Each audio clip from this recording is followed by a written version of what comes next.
ਜਿਹੜਾ ਗਲਤ ਨੂੰ ਗਲਤ ਕਹਿ ਸਕਦਾ ਹੋਵੇ, ਭਗਤ ਹੋਣਾ ਵਾਲੀ ਗੱਲ ਨੂੰ ਸਿਰੇ ਲਾਉਣ ਦਾ ਕੋਈ ਨਾ ਹੋਵੇ।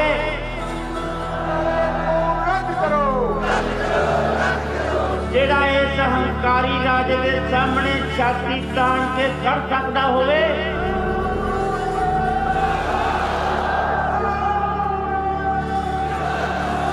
ਤੁਸੀਂ ਤਾਂ ਉਸ ਮਿੱਟੀ ਦੇ ਬਣੇ ਹੋਏ ਹੋ ਜਿਹੜੀ ਮਿੱਟੀ ਕਦੇ ਕਿਸੇ ਦੇ ਸਾਹਮਣੇ ਬਈ ਝੁਕੀ ਨਹੀਂ।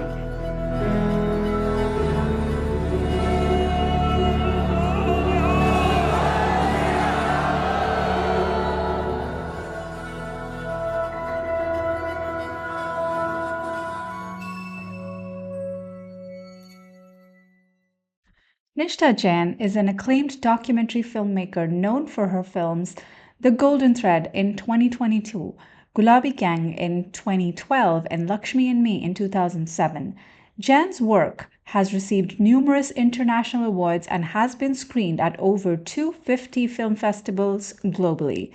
She is a recipient of many awards, including Chicken and Egg Award in 2020, is a member of the Academy of Motion Pictures and Sciences, and has won a Fulbright Nehru Academic and Professional Excellence Fellowship in 2019. Forming the Revolution is a poignant documentary that delves into the massive year-long protests by Indian farmers against newly enacted farm laws during the COVID lockdown. With over 500,000 protesters gathering, the movement showcased the resilience and the unity of farmers from various generations, religions, classes, and castes. Jain's documentary captures the everyday experiences and the indomitable spirit of this historic farmers' movement, culminating in their remarkable victory. We have Nishtha Jain here with us in our studio. Welcome to Foundations TV, Nishtha. So happy to have you today with us. Thanks for having me. Yeah, of course. So we are here, of course, to talk about your journey as a filmmaker, and specifically around the movie that is screening, Farming the Revolution, that is being screened in Austin this coming Saturday. But before we even go there, I would love to delve a little bit into your childhood. Let's see. I know, that's a surprise. Wow. What are your memories of childhood that you believe, shaped you as a person, who you are today, while, as a filmmaker? Do you remember any particular things about your childhood that contributed to you becoming who you are today? Wow. Of course, many things. But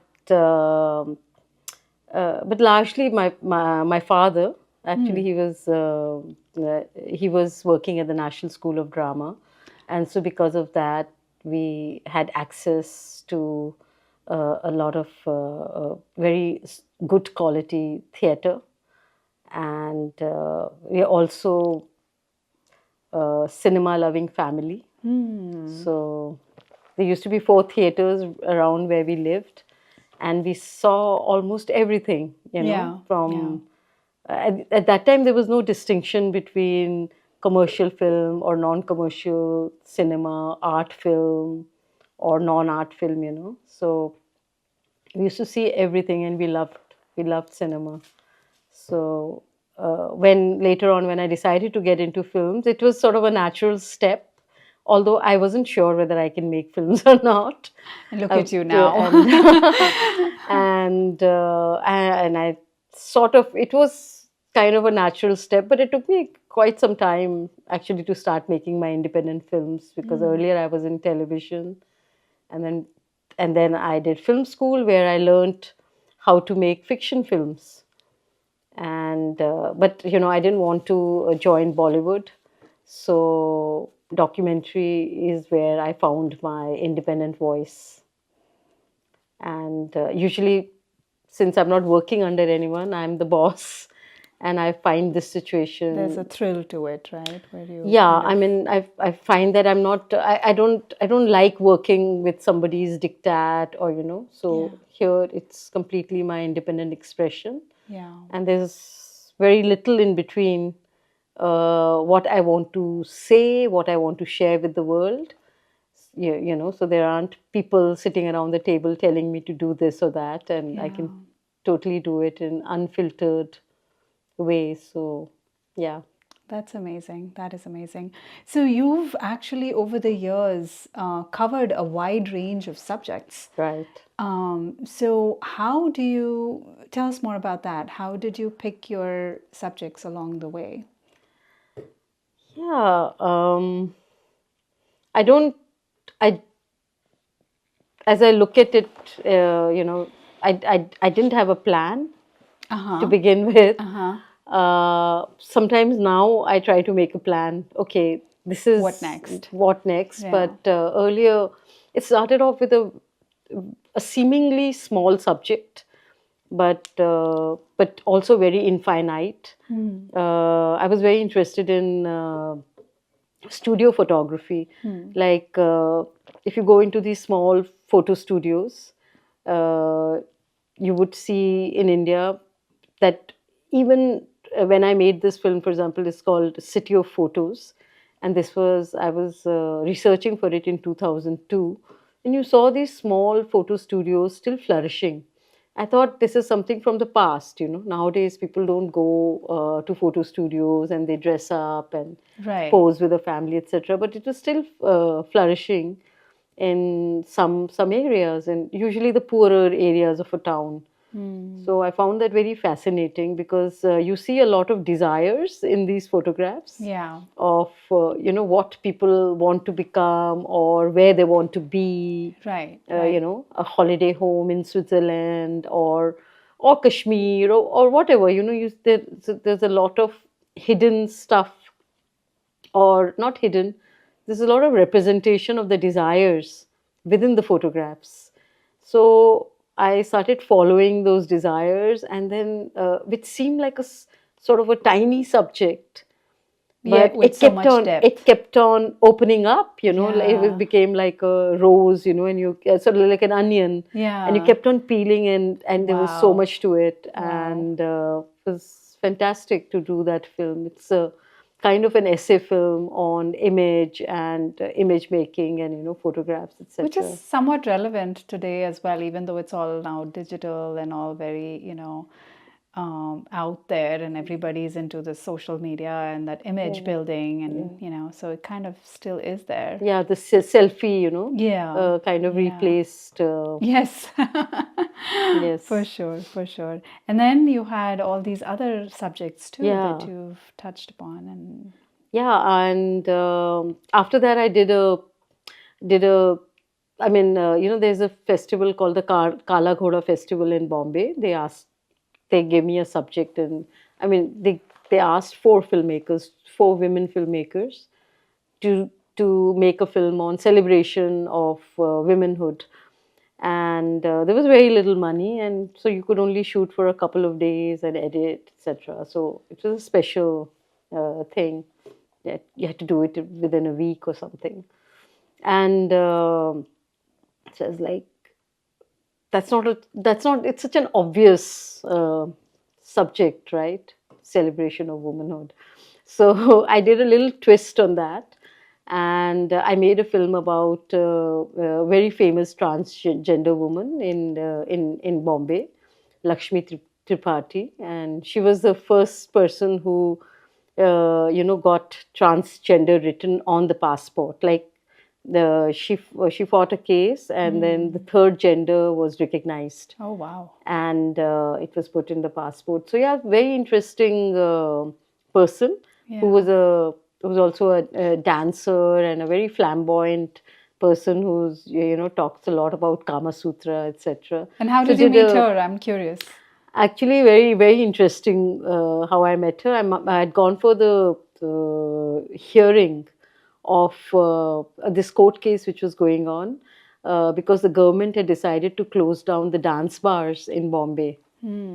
And so it was very interesting. It was a public hearing, so I had gone there and I'd seen Lakshmi, and I was like, she was, as I said, and she was standing in front, and she was, she was making her case to the judge, and I was like, wow, and she was a man who's now A woman. woman. Transformed. And yeah. so hijra, right? So they also have much more bolder expression of their Yes. femininity. Yes. So it was that, and I mean, like, Caught your attention. you can Yeah. get away, you know, you can be, you can talk like this, and you can, you know, Yeah.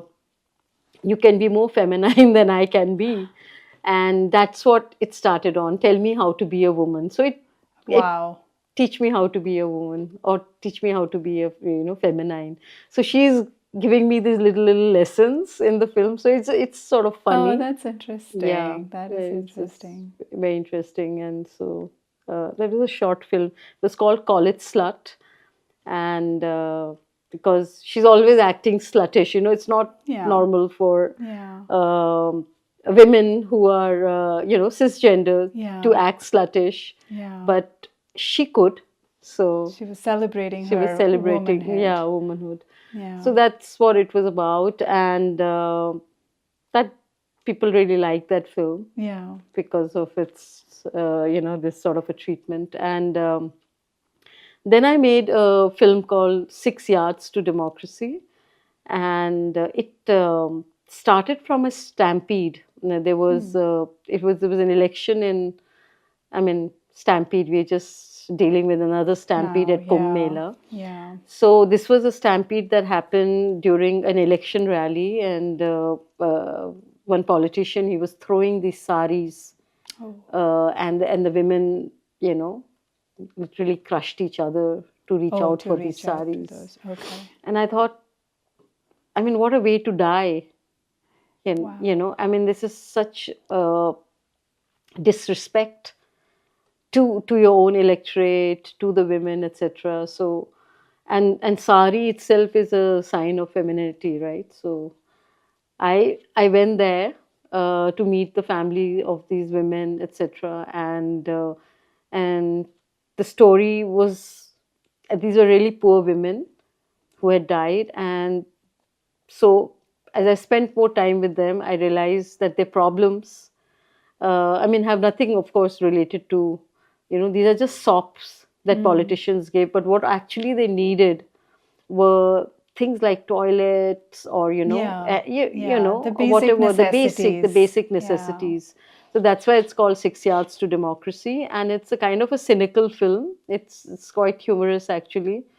And about women fighting for just normal Yeah. Day-to-day stuff. day-to-day stuff with the municipality, Yeah. like a pump, like a water pump, or, Yeah. you know, Yeah.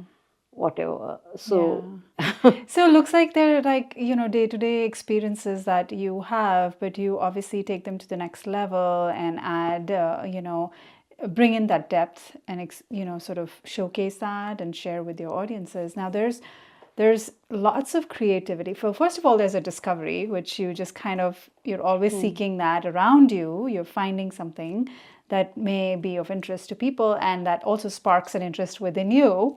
And then there's the other aspect of it, which is, you know, the funding, and how is that going to work out, and how is the audience response going to be. So do you like think about those things? How do you weigh in, you know, all these three aspects before you take up a subject and decide to make a film on it?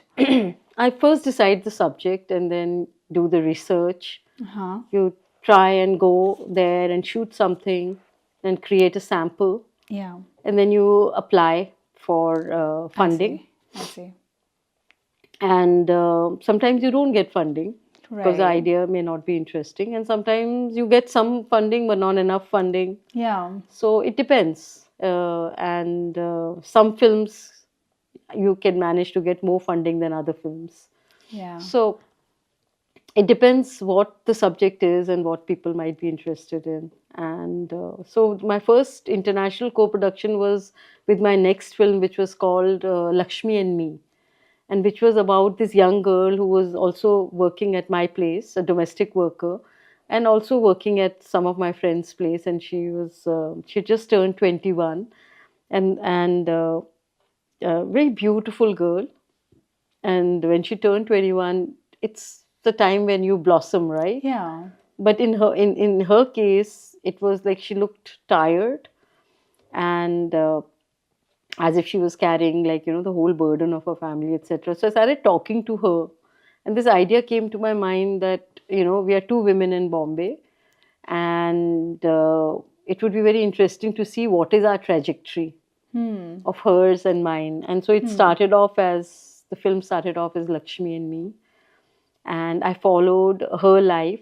And the idea was that she'll also pick up the camera and, shoot me. But then her life was so precarious and so many things happened in those 1.5 years. There was no time for her to pick up the camera. Oh boy. Or interest. And so it became sort of a one-sided film. I see. But that film became really popular. Okay. Because what happened in those 1.5 years, and my theory was about stability and precarity, of two women in this city, like, how the graph can be so different. And in a way, it was kind of, the film became sort of a proof of concept. Yeah. So and that film really traveled more than my previous films. Really traveled all over the world. It was shown also on independent lens, in the US, and on many television channels all over the world. It was Nice. yeah. So you really believe in the subject of the film, but has there been times where you haven't found any funding and you've yet gone ahead and done the film because you are so passionate about it, and not knowing how the audience are going to take it, but just because it's an expression that you want to bring forward, have you gone ahead and done that? Well, that's what happened with Farming the Revolution. Yeah. So I landed there, my team landed there almost from the third day. Yeah. The protest lasted for 13 months, and I did not get any funding during these 13 months. And when we didn't know, when I started making this film, how long it's going to take. Yeah. So everybody thought, nobody thought that such a huge protest, thousands of farmers occupying highway is going to last for so long. Months. Yeah, that's a long time. Yeah, definitely a long time. So I did finish filming that film. Yeah. And entirely without funding. Wow.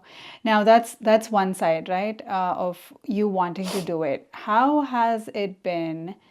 Because these are all sensitive topics, and sometimes, almost bringing somebody's private life out there, right? So what is the response you get when you bring an idea to the people you're going to film? Like, do you receive any kind of challenges when are people open to getting filmed? Some people are. Yeah. Most people are, but you have to convince them. Yeah. You can't take it for granted, and but everybody believes that they have a story to tell, and they're willing to share that most of the time. And they're willing to share that. That's interesting. Because and I think it's a post serial concept, soap opera concept, because soap operas are usually about everyday life. Yeah. Mother-in-law, daughter-in-law, that kind of stuff, family stuff. Yeah. So I think in that way, everybody has a potential story to tell. Everybody has a life. Yes. And documentary, sometimes you can be somebody special. Yeah. Most of my films are about very ordinary people.